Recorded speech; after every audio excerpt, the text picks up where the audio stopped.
E no vídeo de hoje nós iremos falar sobre os anfíbios. Vamos entender sua alimentação, sua reprodução, o habitat, onde vives e a importância, né, desses animais no meio ambiente. Então a gente vai começar entendendo as características gerais dos anfíbios. Bom, os anfíbios, a gente costuma dizer que eles possuem uma ambavida. Por quê? Porque eles vivem tanto no ambiente aquático, na água, quanto no ambiente terrestre, na terra. Eles ficam transitando entre esses dois ambientes. A maior parte de espécies de anfíbios que existem vão para o ambiente aquático para reprodução e passam o maior tempo, né, da vida na terra, né, andando, caçando, e a água é voltada para o processo reprodutivo. Tem espécies que podem se reproduzir no ambiente terrestre? Tem. Existem diversos modos de reprodução dos anfíbios. Tá? Apesar de estarem vivendo no ambiente terrestre também, eles precisam estar perto de corpos de água, né, para poder manter a umidade do seu corpo em dia. A epiderme é pele. Então, a pele dos anfíbios são fina, úmida, e algumas espécies de anfíbios possuem glândulas de veneno.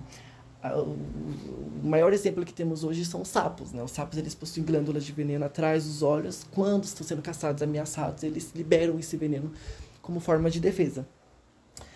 A respiração dos anfíbios é pulmonar, então os anfíbios possuem pulmões, porém esses pulmões eles não são bem desenvolvidos e aí eles precisam de um auxílio para respirar, que é a respiração cutânea.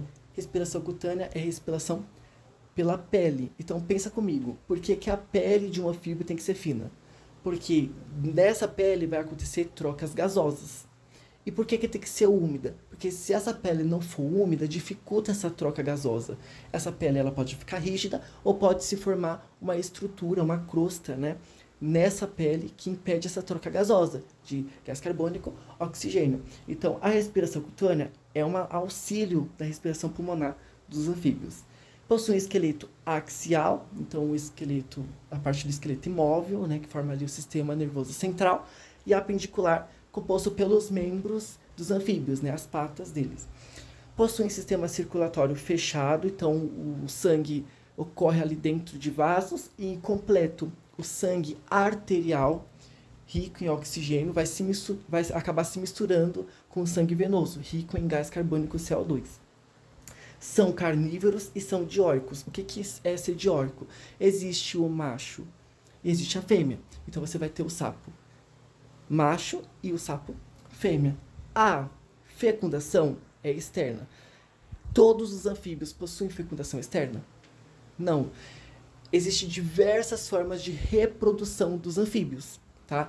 Existem anfíbios, por exemplo, que põem seus ovos na boca. Existem anfíbios, por exemplo, que carregam seus ovos em suas costas. Existem anfíbios onde tem um cuidado parental ou não, tá? Então, varia muito essa forma de reprodução. Tem anfíbios que fazem reprodução interna, então varia muito. Mas o que é mais comum de acontecer é a fecundação externa, sem ser dentro do corpo da fêmea, e sim do lado de fora. Sofre metamorfose, outra característica que também não é comum a todos os anfíbios. No processo reprodutivo, não é todos os anfíbios que passam por metamorfose, tá? Agora, tem espécies de anfíbios que passam por essa metamorfose. A gente vai abordar um pouco isso lá pra frente. E acabam dividindo em 3 ordens, né? A gente tem a anura, o caudato e a poda. Vamos entender um pouquinho sobre esses 3 grupos. Anuros é composto por sapos, rãs e pererecas, sofre metamorfose. Então, no processo reprodutivo, na fase aquática, né, você vai ter ele, um girino, ele vai possuir uma cauda. Ele vai sofrer metamorfose e vai perder essa cauda quando sofrer metamorfose completa e ser um sapo, uma rã ou uma perereca adulta. Então, ele perde essa cauda. Urodelos possuem cauda. É composto por salamandras e tritões. Se você olha para uma salamandra ou para um tritão, você vai falar, é um largato, né? Mas não é um largato. É um anfíbio. Apodes não possuem cauda e ela lembra uma cobra. Na linguagem popular, a gente chama de cobra cega, que é representada pelas cecílias. A gente vai entender agora do porquê que elas recebem esse nome, tá? Então, os apodes, eles não possuem cauda e também não são tetrápodes. O que é ser tetrápodes? É você possuir 4 membros locomotores, certo? Os apódes não possuem esses membros locomotores, não possuem por exemplo, patas para se locomover. Então, não são tetrápodes. Elas, a maior representante é composta pelas cecílias, né? Possuem aí aproximadamente 160 espécies existentes, vivem em ambientes tropicais. E aí, por que as cecílias elas são chamadas de cobras cegas popularmente, né? Porque elas possuem uma visão delimitada. Tem espécies de cecílias onde não vai ter olho, tem espécies que já vai ter olho. Só que esses olhos eles vão ser cobridos pela pele dela mesma ou pelo osso do crânio. Então, de qualquer forma, a visão é delimitada. E aí, assim, pensa comigo. Ela não tem uma visão bem desenvolvida, ela precisa caçar para se alimentar. Como é que as cecílias, né, os apódios se alimentam? Então, no nariz deles, eles vão possuir tentáculos pares. Então, um lado de cada focinho vai ter um tentáculo. E esses tentáculos fazem uma captação química das suas presas. E aí ajuda, né, a Cecília a perceber a presa dela no ambiente. Aí a Cecília vai atrás e consegue se alimentar. São animais fossoriais, vivem no solo, e fossorial significa dizer que ela cava, ela fica cavando, entrando dentro do solo. Tá? Lembra a minhoca? Não é uma minhoca. Lembra uma cobra? Não é uma cobra. Ela é um anfíbio, tá? Bom, são vivíparos, então o embrião ele fica dentro da placenta da mãe e ele se alimenta dos nutrientes dessa placenta. Ela depende da mãe para sobreviver. A fecundação é interna, mas existem algumas derivações do modo reprodutivo, depende muito da espécie. Por exemplo, tem espécies onde você vai ter larvas aquáticas. Tá? Tem espécies onde a mãe põe o ovo para fora e cuida desse ovo. Ela acaba se enrolando nesses ovos, tá? Protegendo eles até que os filhotes, né, nasçam. Então ele sai do ovo e aí ela, quando todos os filhotes nascem, ela se desenrola.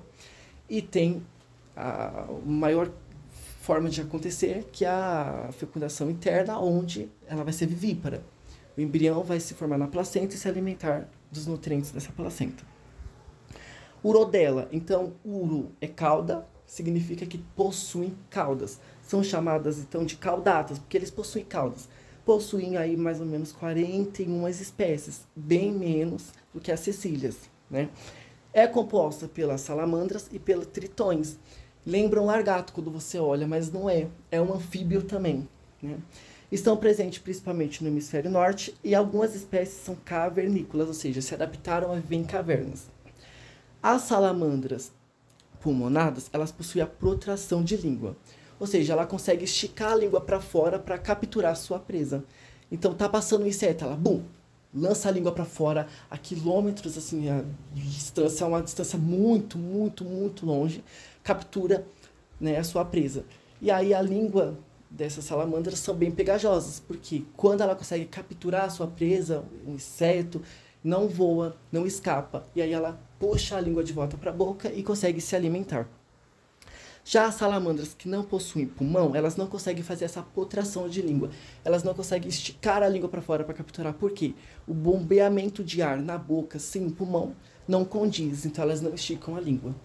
A reprodução é de forma interna e aí tem a liberação de uma substância natural que a gente chama de feromônio, que é voltada ali para o processo reprodutivo.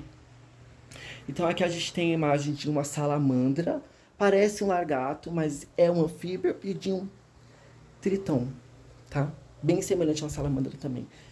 E esses são anfíbios. Possuem pele úmida, né? Salamandras pulmonadas, temos não pulmonadas, então são anfíbios, não largatos. A reprodução. Então, primeiro acontece a liberação de feromônios, que são substâncias naturais, principalmente no momento sexual. Esses feromônios ajudam a conquistar a fêmea, ajudam a deixar a fêmea mais no momento mais fértil ali. Então, são hormônios que o macho ele vai liberar para a fêmea, tá? Tritões disseminam feromônios na água. Então, os tritões vai pegar a cauda dele, depois que liberar o feromônio, bater a cauda e no movimento da água, esse feromônio vai em direção à fêmea. As salamandras, elas já liberam o feromônio na pele da fêmea. Algumas espécies de salamandras, quando está no período de reprodutivo, elas possuem um dente pré-molar bem desenvolvidas. Aí o que ela faz? Ela vai na fêmea, meio que raspa a pele da fêmea com esses dentes e libera o feromônio para introduzir melhor na fêmea, tá? O espermatoforo é o pacote de espermatozoide do macho, então ele vai do macho para a fêmea e eles podem variar de diversas formas, né? Então aqui a gente tem uma forma de espermatozoide, outra forma de espermatozoide, outra forma de espermatozoide, que são os pacotes de espermatóforo do macho para a fêmea. Por que eles possuem essas variações de formas? Porque o aparelho reprodutor da fêmea pode variar de espécie para espécie. Então, o macho ele vai ter essa variação de esperma para que condiz com a entrada do espermatozoide no órgão reprodutor da fêmea. Agora a gente vai para os anuros, né? A de negação não possuem caudas, tá? Porém, no processo reprodutivo, quanto um girino, eles vão possuir uma cauda sim, mas a gente vai ver que eles perdem essa cauda. São tetrápodes, eles possuem os 4 membros locomotores, né, 4 patas. O esqueleto dos anuros é desenvolvido para o salto e também para o nado. Então, você vai ter ali no esqueleto axial estruturas, né, principalmente o iléu, que é um osso desenvolvido do esqueleto para ajudar nesse salto. Então, o esqueleto dos anfíbios anuros, sapos, rãs e pererecas é desenvolvida para saltar e para nadar. Possui língua pegajosa, né, para capturar. Então você fala assim, sapo pega mosca. Né? Por que a mosca não voa? Porque a língua do sapo é pegajosa.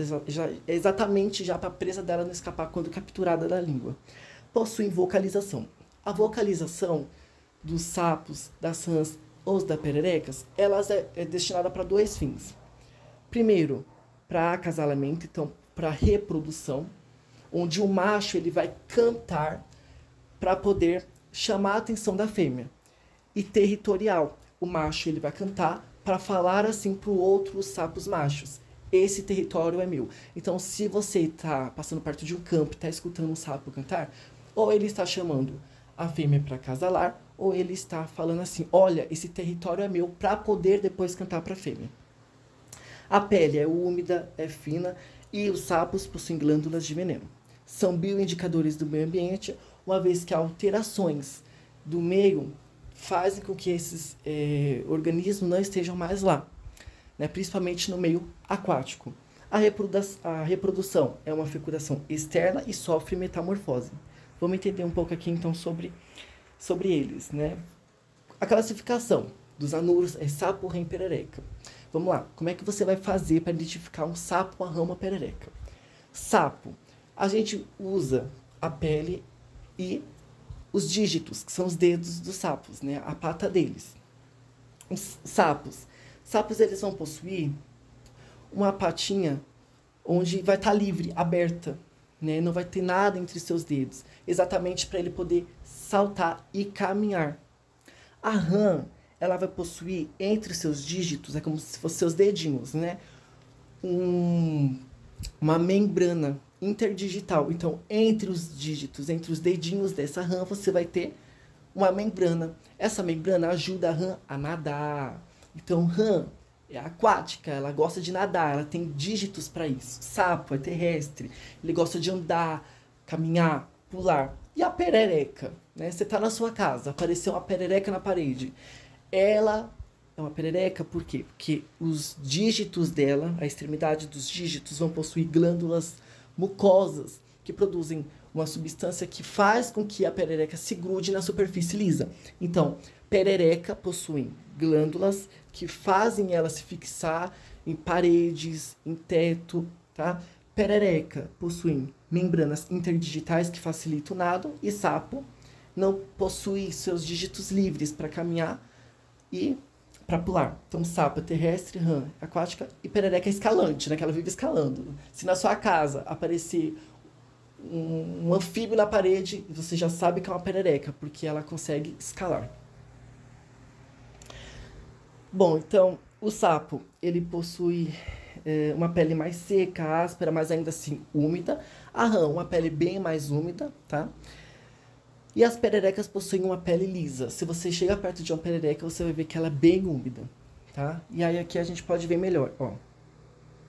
Aqui a gente vê que A perereca ela vai possuir essas bolinhas nas extremidades dos seus dedos, que são as glândulas que ajudam ela a se fixar nos ambientes. A rã vai possuir as membranas interdigitais e o sapo possui, né, os dígitos livres para andar, pular e caminhar.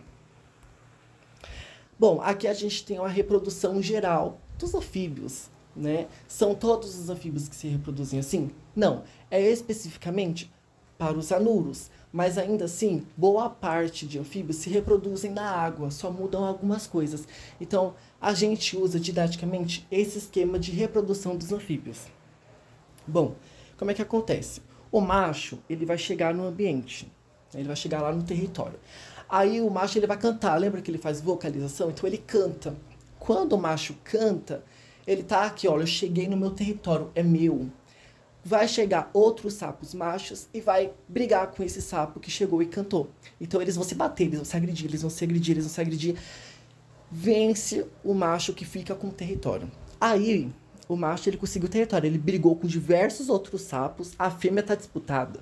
Ele brigou com diversos outros sapos, né? E agora ele cantou para conquistar o território, agora ele vai, depois de uma luta, ele vai cantar para chamar a atenção da fêmea. É aí onde o sapo ele começa a cantar. Esse canto é para seduzir a fêmea. E aí depois que o sapo cantou, brigou por ela, ele canta ainda para ela. Olha como o sapo é cavaleiro, né? E aí o sapo macho, o sapo fêmea vai em direção ao sapo macho. Bom, a fêmea chega, o sapo macho sobe em cima das costas da fêmea, faz ali uma carícia no peitoral dela, chega pra lá, e aí a fêmea, quando, né, estimulada, ela vai liberar o óvulo dela na água. Então aqui, ó, a fêmea libera o óvulo. Quando o macho percebe que a fêmea liberou o óvulo, ele vai liberar o espermatozoide dele na água. Então, aqui você tem o óvulo e aqui você vai ter o macho liberando o espermatozoide dele. O espermatozoide, ele vai atrás do óvulo. Então, você tem o óvulo e o espermatozoide, ele vem dentro desse óvulo para poder fazer a fecundação. Por isso que a gente fala que a fecundação é externa. Se a fêmea não colocasse seu óvulo para dentro e o macho colocasse seu espermatozoide para dentro da fêmea, seria a fecundação interna. No caso, a fêmea, ela põe os seus óvulos na água, o espermatozoide do macho vai na água também. E a fecundação do espermatozoide do macho e do óvulo da fêmea é externa. É no ambiente aquático, é do lado de fora do corpo desses organismos. Aí vai passar um processo, né, onde vai ter a formação do embrião. Quando esse embrião estiver formado, ele sai do óvulo e ele sai como um girino. Então aqui você tem um girino. Esse girino ele vai começar a passar por um processo de metamorfose, aonde ele vai, ó, passando por um processo de modificação. Ainda quando ele estiver quase se tornando um anfíbio, né, anuro, aí é que ele vai perder essa cauda. Quando esse anuro ele é um girino, é nesse momento onde vai se definir se ele vai ser um sapo, uma rã, uma perereca. Em alguns laboratórios, né, em algumas aulas práticas, até de alguns professores de ciências, eles montam um sistema aquático colocando o girino e vão fazendo os alunos anotarem, né, e observarem as mudanças morfológicas no corpo desse girino. E aí eles observam as patas, eles observam a questão da pele, né? Então, se tem bolinhas nas extremidades dos dedos, é porque possuem glândulas mucosas. Ah, então vai ser uma perereca, vai escalar, né? Ah, possuem uma membrana entre os dígitos, aí vai ser uma rã. Olha, os dígitos dele é completamente livre, então a gente sabe que ele vai ser um sapo, tá? Então é nesse momento do girino onde vai sendo definido se ele vai ser uma rã, uma perereca ou um sapo. Aqui, quando ele está com a metamorfose quase completa, ele ainda está perdendo a cauda, e aqui ele é adulto, onde ele já perdeu a cauda. Por isso que eles não possuem cauda. E é assim que o sapo, a rã e a perereca se reproduzem, certo? Aqui a gente tem um belo resumo de anfíbios de cada grupo, das características gerais, tá? Dos sistemas, e fica como complemento do vídeo de hoje. Bom, pessoal, é isso. Espero que vocês tenham gostado e aprendido. E, por favor, não joguem sal no sapinho, na perereca, na rã, porque impede a respiração dele pela pele. Lembra que eles respiram pela pele e machucam os bichinhos. É isso, pessoal. Até o nosso próximo vídeo.